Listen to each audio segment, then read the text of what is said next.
gusta mucho. Bien, vamos muchas con gracias. nuestro primer invitado, Carlita. Salude con Ramón Méndez.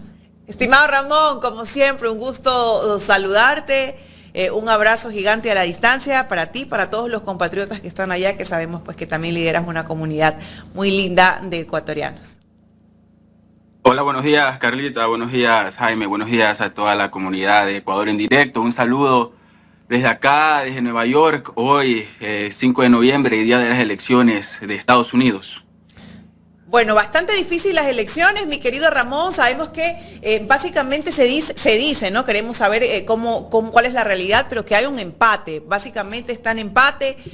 Han usado diferentes estrategias, incluso les llamamos influencers, artistas, gente bastante pudiente que ha hecho campaña por Donald Trump, otro por Kamala Harris, pero ¿cuál es la realidad? ¿Realmente hay un empate? ¿Se va a ver transparencia? ¿Se va a ver transparencia en esas elecciones? Hay un empate técnico. Cabe recalcar que en Estados Unidos no se gana por voto directo, se gana por el colegio electoral, es decir, cada estado representa una cantidad de puntos que va acorde a su población, California siendo el estado con más puntos y Wyoming siendo el estado con menos puntos.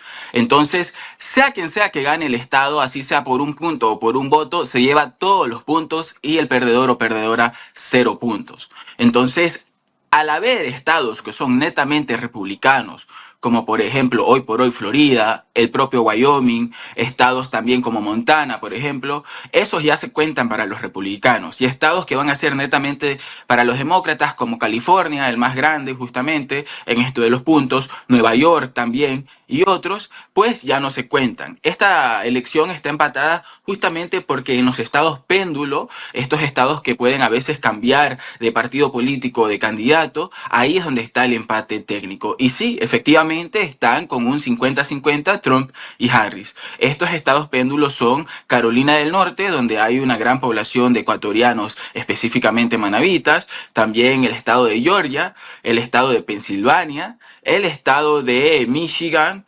Wisconsin y Arizona. Estos son los estados péndulos, ¿no? De los cuales, si Trump quiere ganar, tendría que ganar justamente Pensilvania, Carolina del Norte y Georgia, mientras que Harris tendría que ganar Michigan, Wisconsin y Pensilvania. Así que sí, están empatados.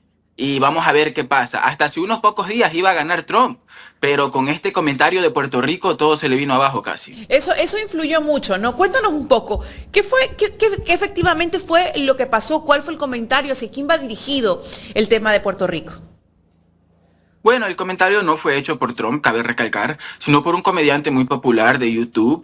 Trump ha hecho su fuerte en las redes sociales y este comentario hecho por este comediante blanco, de derecha, etcétera, prácticamente dijo, ¿saben que hay una isla flotante de basura en el medio del mar? Aludiendo a este problema medioambiental que todo el mundo prácticamente sabe y dijo, sí, creo que se llama Puerto Rico. Entonces eso creó reacciones instantáneas. El propio Bad Bunny respondiendo a minutos, Jennifer López saliendo a hacer campaña para Kamala Harris, Nicky Jam retirando su apoyo a Donald Trump, aunque bueno, Nicky Jam también tenía otras razones, ya que cuando Donald Trump lo presentó, se equivocó de género y pensó que era mujer, y porque no lo conocía, pero bueno.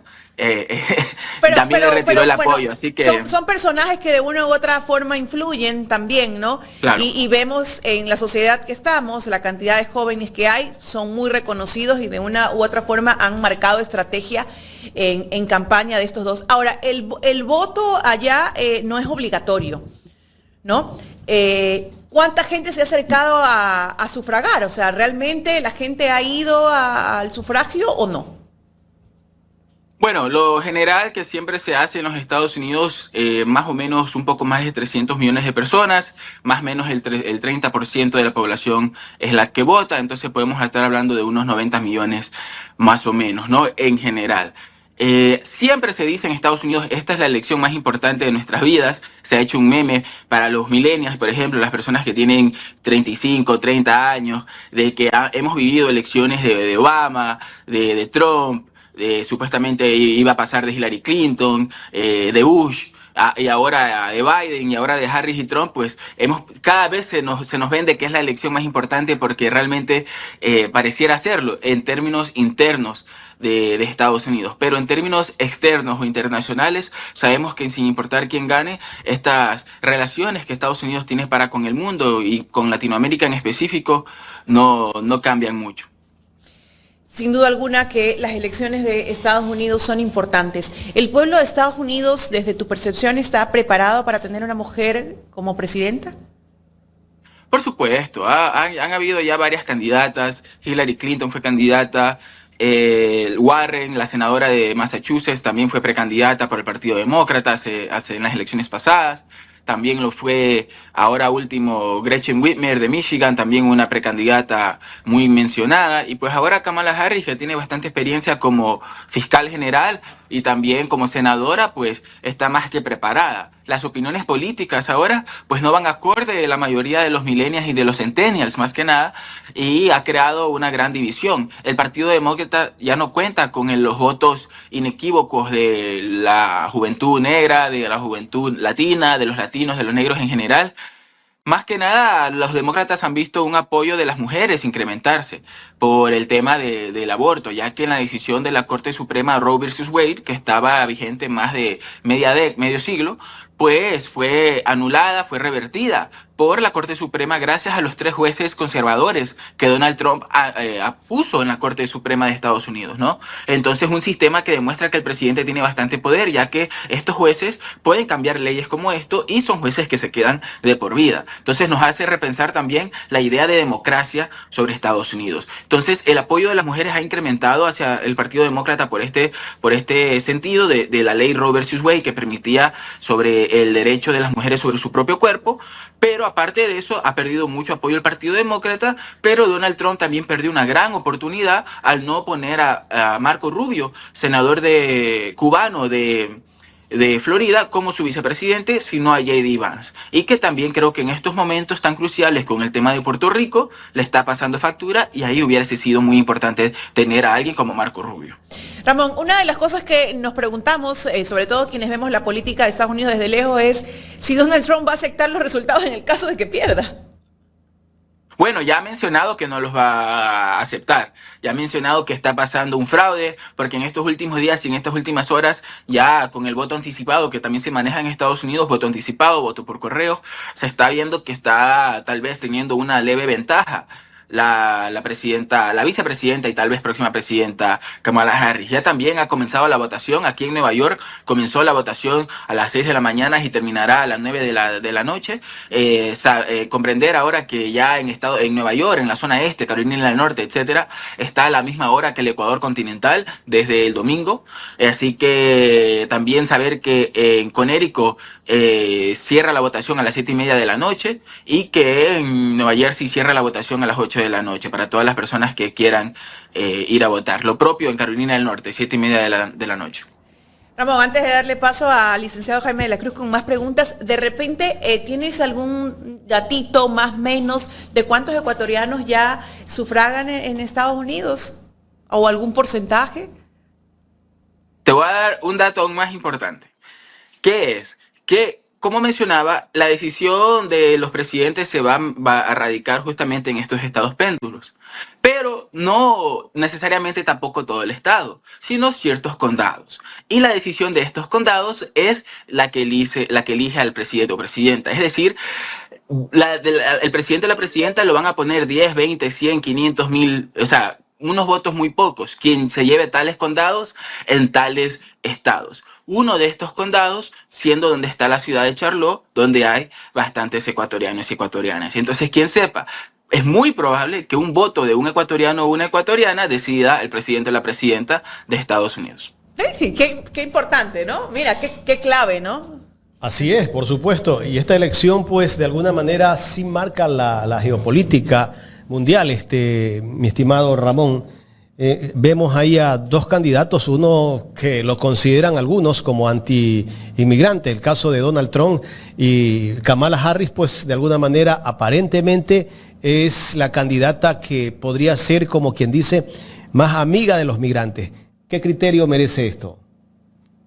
Sí y no. Hay bastante retórica de Donald Trump hacia expulsar migrantes y hacia poner mano firme contra los migrantes. Y en efecto es verdad.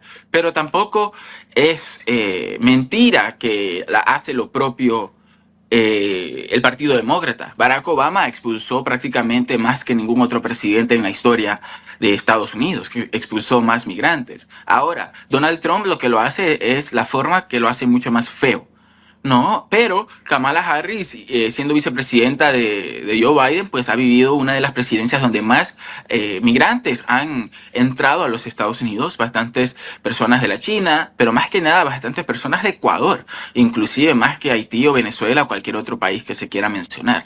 Entonces, realmente se ha visto bastante llegada de ecuatorianos y bastante llegada de millones y millones de migrantes, un punto que Donald Trump y los republicanos utilizan para combatir a los demócratas, ya que se es débil, como dicen ellos, en el tema de la frontera. Así que muchos migrantes han llegado. Ahora será el trabajo de Donald Trump expulsarlos, y es algo que le llega como voto fácil a Donald Trump, porque hay gente que simplemente no está de acuerdo con eso.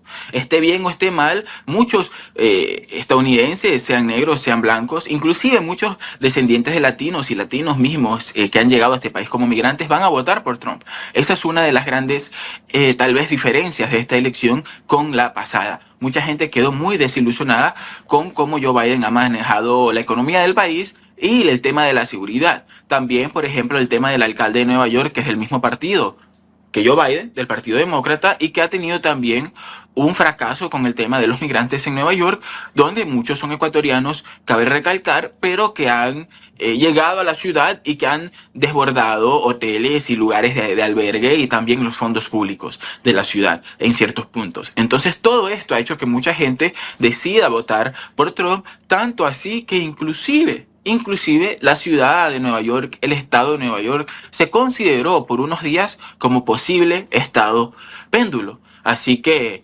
sí, ambos expulsan a migrantes, pero lo único que cambia realmente son las formas.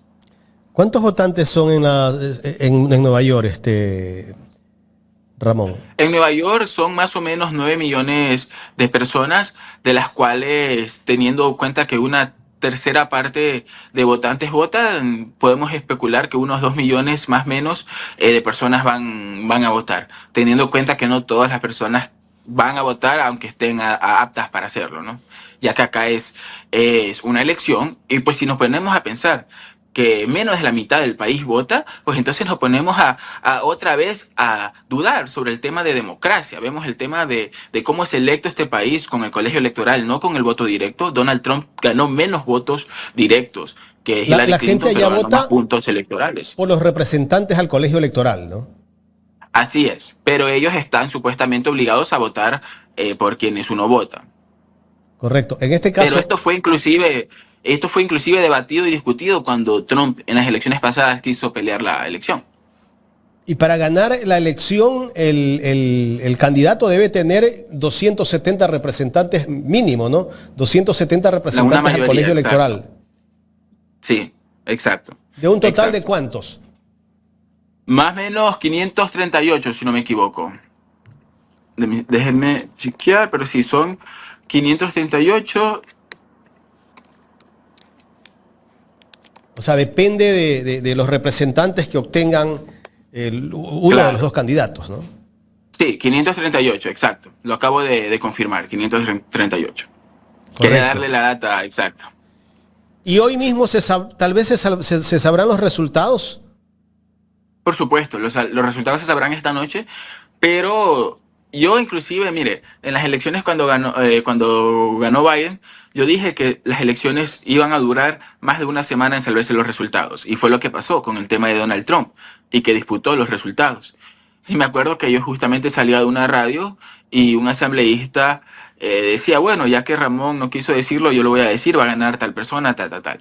Pero yo no quería tanto recalcar quién iba a ganar, sino un dato imprevisto en la historia de Estados Unidos, y era que alguien no reconozca los resultados. En esta ocasión sí vamos a ver que se va a identificar los resultados la misma noche, van a ser reconocidos, pero Donald Trump sí va a hacer tal vez un show, sus simpatizantes también, pero aparte de eso, Donald Trump no creo que haga más pelea, ya que ya hemos visto esta película y ya se sabe cómo reaccionar también.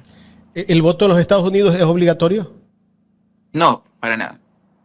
O sea, el que quiere vota, el que no, no pasa nada. El que quiere vota. Entonces, el voto siempre está más en nada en personas mayores, en personas también que están realmente involucradas políticamente y que tienen una opinión, tanto de apoyo como de rechazo. El que es indiferente no vota. Algo que en el Ecuador es un debate también, si el voto debería ser obligatorio en muchos países o no.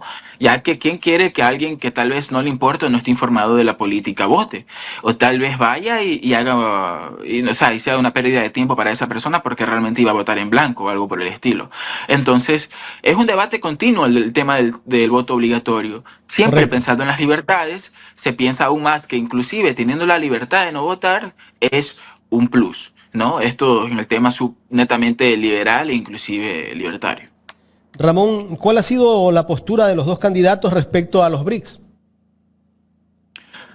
Estados Unidos tiene una postura muy clara que es que tiene que ser el único hegemón económico y bélico a nivel mundial y pues los BRICS es una amenaza directa a esto. Tanto así que Claudia Sheinbaum, presidenta de México recién posesionada, rechazó la posible unión a los BRICS y optó por continuar con la alianza que tiene con Canadá y Estados Unidos en alianza económica tripartidita entre estos tres países de Norteamérica. Entonces, Estados Unidos ve esto como una amenaza siempre que se cree otro eje en su contra y pues está enfocado, especialmente si gana Kamala Harris, créanlo o no, en acentuar más el ataque a Rusia, en acentuar más el apoyo a Israel. Donald Trump, aunque apoya a Israel y se dice que apoya a Rusia, pues es una persona mucho más dócil en sus relaciones internacionales y bueno, pues está la evidencia que no hubieron conflictos bélicos durante su presidencia. Así que podemos esperar que hayan menos conflictos bélicos o que se vaya por un lado pero el otro, sea Ucrania o sea Rusia, pero que acabe con esto de una vez por todas. Correcto. La verdad que de esta guerra que hay entre Rusia y Ucrania también me imagino que es la preocupación de los dos candidatos, ¿no? Tanto Kamala como Donald Trump. Y hay que ver, pues, ¿no? Si quién está decidido a terminar con esa guerra.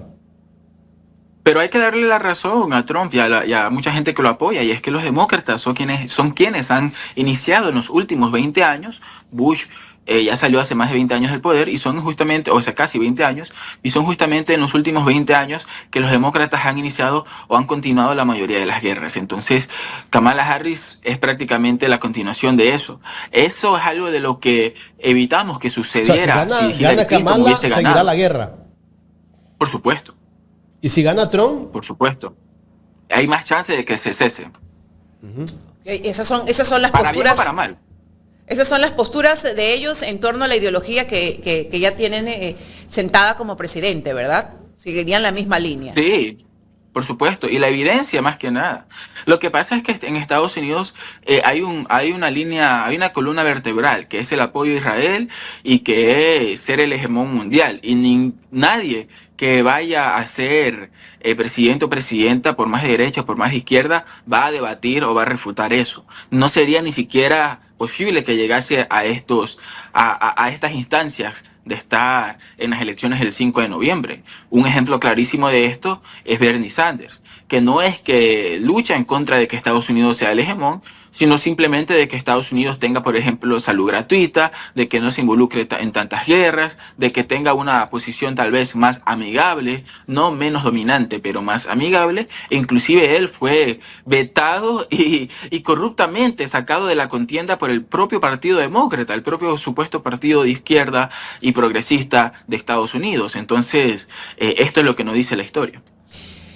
Ramón, ¿cómo crees que se lleven las relaciones con Ecuador, por ejemplo, en el caso de que ganara Donald Trump? Bueno, Donald Trump realmente le importa muy poco la geopolítica en el sentido contextual o de semiántica, sino más bien lo que le interesa es la subordinación. Mientras Daniel Noboa o quien sea el presidente o la presidenta de Estados Unidos en el futuro sea subordinado o subordinada a Donald Trump, pues estarían bien. Kamala Harris pues tiene mucho más contexto y pues se deja aconsejar mucho más. El Partido Demócrata tiene mucha más estrategia bélica para con Latinoamérica y pues podemos ver que tal vez se concrete algo como la base. No nos olvidemos que todo este tiempo que Daniel Noboa ha sido presidente y que han estado ocurriendo las negociaciones con Estados Unidos y todo esto de Galápagos y la base ha sido durante el gobierno de Joe Biden. Y en algún tiempo de eso también con el gobierno de Guillermo Lasso. Así que no nos olvidemos, él tiene paraísos fiscales en Estados Unidos. Entonces no es que si gana el Partido Demócrata o si gana Kamala Harris van a mejorar las cosas mágicamente. O sea, no, ellos apoyan todo lo que está pasando en Ecuador y han apoyado, y no nos olvidemos de Jaime Rolos Aguilera, de Rafael Correa, de la base de Manta, pero eso en torno, etcétera. eso me dices en torno a Kamala Harris siguiendo la misma línea, ¿no? Claro, y Donald Trump no sería una diferencia de mucho esto. Él es mucho más probable de que él es mucho más gallito, como se dice en Ecuador, para con Latinoamérica. Ahí sí hay tal vez posibilidad de algún acto bélico para demostrar fuerza, pero no es que vaya a iniciar algo. Pero como digo, siempre y cuando se sea subordinado o subordinada a Donald Trump, se estará bien o se sobrevivirá, por decirlo así. El problema realmente de la estrategia colonizadora, neocolonizadora, va con el Partido Demócrata, va con Kamala Harris.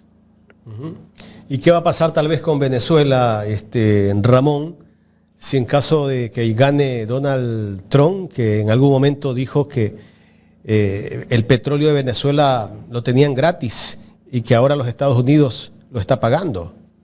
Justamente a esto me refería cuando decía que con Latinoamérica se porta más gallito.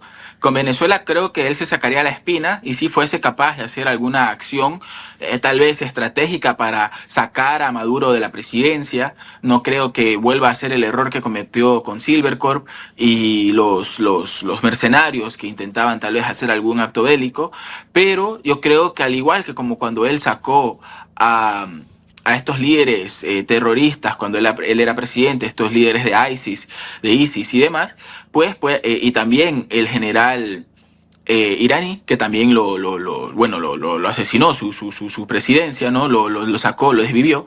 Y pues él haría lo mismo con alguien de Latinoamérica, eso no tengo la menor duda, porque ya lo ha intentado. Es que nos basamos en la evidencia. Él ya intentó con los mercenarios de Silvercorp hacer esto, o sea, el gobierno de los Estados Unidos, durante la presidencia de Donald Trump. Ahí es donde sí creo que podría enseñar las garras, en el tema de Maduro, porque es mucho más fácil para él enfrentarse a Maduro que enfrentarse en un contexto bélico mucho más complejo como Israel, Palestina, Ucrania, Rusia y cualquier otro que pueda aflorecer, ¿no? Entonces acá simplemente sería algo que él hiciera y que fuera apoyado por ambos partidos. ¿Cuál sería el propósito? Porque el Partido Demócrata también, ¿mande? ¿Cuál sería el propósito? Bueno, pues el propósito sería sacar justamente el petróleo, que es algo que desde la época de Bush ha estado intentando hacer los Estados Unidos. No nos olvidemos que hubo un golpe de Estado contra Hugo Chávez y que prácticamente casi se lo desvive también al presidente que regresó al poder unos días después. No nos olvidemos también que sea quien esté en la presidencia de Estados Unidos ha estado en contra del proyecto bolivariano en Venezuela. Entonces esto es algo de lo que yo me refiero, que hay una columna vertebral en los Estados Unidos que no cambia. Cambian algunas posiciones, algunas cosas, como los derechos de la mujer, que realmente Donald Trump no tiene un problema contra ellos, simplemente lo hace para ganarse apoyo entre los conservadores. Él hace todo netamente maquiavélico, netamente con realpolitik, pero porque no le interesa realmente, no por estrategia o inteligencia, pero porque no le importa cambiar una cosa por la otra, porque él lo que quiere es llegar al poder. Y llegar al poder solo por el hecho de llegar al poder. Él ni siquiera necesita tener una meta ni nada por el estilo. Correcto. No sé si Carla tenga alguna otra inquietud. Bueno, la última inquietud que tengo justamente en torno a las elecciones, ¿cuál es la posición central de ellos en torno a la migración en general, ¿no? Porque sabemos pues que Estados Unidos está abarrotado de migrantes y no solamente de ecuatorianos, ¿no? Sino de todas partes del mundo en estos momentos. Bueno, Barack Obama hizo la orden ejecutiva de DACA, de darle el Deferred Action for Early Arrivals, que es de haberle dado, for Childhood Arrivals, que era de darle papeles para que puedan vivir y trabajar aquí a personas que vinieron indocumentadas, pero como niños, como menores de edad, 5, 6, 7 años, tal vez menos, o menores de 15, etcétera, ¿no? Entonces, a estas personas se les dio la posibilidad de trabajar y de vivir acá con documentos. Si vemos eso, podemos también anticipar que Kamala Harris haga lo propio, tal vez haga algo con el TPS para los ecuatorianos. Si Joe Biden no lo ha hecho hasta el momento, podemos especular que es porque él no quiere que toda esa resistencia de la derecha y de los conservadores se le venga encima por dar más apertura a los migrantes, por las razones que ya hemos mencionado. Entonces, una vez en la presidencia, Kamala Harris sí tendría el lujo de hacer esto, o inclusive Biden, una vez que ya gane Kamala Harris la presidencia, y lo podría dejar como su gran legado, que él quiere dejar al no poder ser reelecto a un segundo término. Sabemos que en Estados Unidos tener un segundo término es casi ley, y aquellos que no tienen un segundo término en la vicepresidencia son vistos como fracasos, como Jimmy Carter, entre otros, ¿no? Entonces Joe Biden, aunque se entiende que es por la edad, pudimos ver que hasta lo último luchó por tener este segundo término. Entonces él podría hacer algo así por tener un tipo de legado. Ahora, en el caso de Donald Trump, pues podríamos esperar todo lo contrario, aunque quién sabe. Hoy por hoy muchos venezolanos que han llegado por el tema del chavismo y demás apoyan a Donald Trump y apoyan a los republicanos. Lo propio como ha pasado históricamente con los cubanos que apoyan al Partido Republicano por el tema de Ronald Reagan, que les dio la ley de pie mojado, que les daba muchos beneficios apenas llegaban al suelo estadounidense, por ser de un régimen que ellos denominaban comunista y demás cosas. Mientras que a los propios que llegaban a la Florida, Estados Unidos, de Haití, de la dictadura de Baby Doc y de Papa Doc, a ellos no le daban los mismos beneficios. Entonces todo es político en Estados Unidos, si apoyan o no, si son subordinados o no. Con Donald Trump podemos esperar más tensión para los migrantes, y con Kamala Harris posiblemente una gran apertura, aunque no está tampoco garantizado. Aunque no nos olvidemos, alegrémonos que tal vez un ecuatoriano o una ecuatoriana decida al presidente o presidenta de Estados Unidos. Qué importante, ¿no? Qué importante, y eso solamente nos lleva también a pensar cómo la situación del Ecuador ha hecho que tanta gente tenga que emigrar a Estados Unidos, tanto convirtiéndose ya los ecuatorianos en una fuerza política que, como nos decías, un voto puede dirimir una presidencia de uno de los países más importantes del mundo en este momento, ¿no? Y qué responsabilidad también para los ecuatorianos, ¿no? Ramón, ¿cómo quedan los juicios de Donald Trump si llega a ser presidente de Estados Unidos? Él ganaría inmunidad. Es más, ya tiene cierta inmunidad como candidato, ya que él fue encontrado culpable de algunos de ellos, y en algunos otros se ha podido posponer y posponer y posponer hasta el momento. Así que él sigue haciendo campaña, él sigue viajando, y pues con presidencia pues mucho más poder, eso es indudable. Ramón, queremos agradecerte por el tiempo para conversar con nosotros en esta mañana aquí en Ecuador en Directo. Yo quiero agradecerles a ustedes y un gran saludo a todos los migrantes que van a votar en Estados Unidos, también a todos los migrantes en Canadá y a la gente en el Ecuador. En Estados Unidos, si jugamos las cartas bien, creo que ya lo he mencionado, los ecuatorianos y ecuatorianas vamos a ser no solo una potencia económica, como ya es costumbre, sino también una potencia política de aquí a unos 10 o 20 años. Así que hay que ser muy estratégicos y mantener la unión. Un saludo y que tengan un gran día. Muchísimas gracias al politólogo Ramón Méndez, que estaba con nosotros. Cómo la migración del Ecuador ha llevado a que los ecuatorianos se conviertan en una fuerza y lleguen a ser incluso más allá, ¿no? Un centro político en Estados Unidos, ¿no? Por un lado uno dice, bueno, ¿no? ¿Cómo un ecuatoriano puede dirimir? Miren la posición, pero por otro lado también pensemos en el dolor, ¿no? De cómo los ecuatorianos se van a otro país, les toca decidir por el futuro y la situación de otro país, cuando también tenemos un país acá totalmente destrozado, ¿no? Pero bueno, esperemos pues que se tomen las mejores decisiones. En todo caso, la línea de gobierno de Estados Unidos es muy clara en términos generales, ¿no? Para cualquiera de los dos que gane. Así que siempre pues la sumisión, ¿no?, del país grande ante el chico en términos geopolíticos. Hay que ver también qué pasa acá, quién gana las próximas elecciones en Ecuador, para poder darnos cuenta de cuáles son las relaciones internacionales las relaciones comerciales que se va a llevar con Estados Unidos, que sin duda alguna es un país bastante importante a nivel mundial. Y qué decisión también tome la Asamblea con este proyecto también que envía el presidente para también retornar las bases militares estadounidenses en el Ecuador. Ese es otro tema que también tendremos que analizar más adelante, Jaime.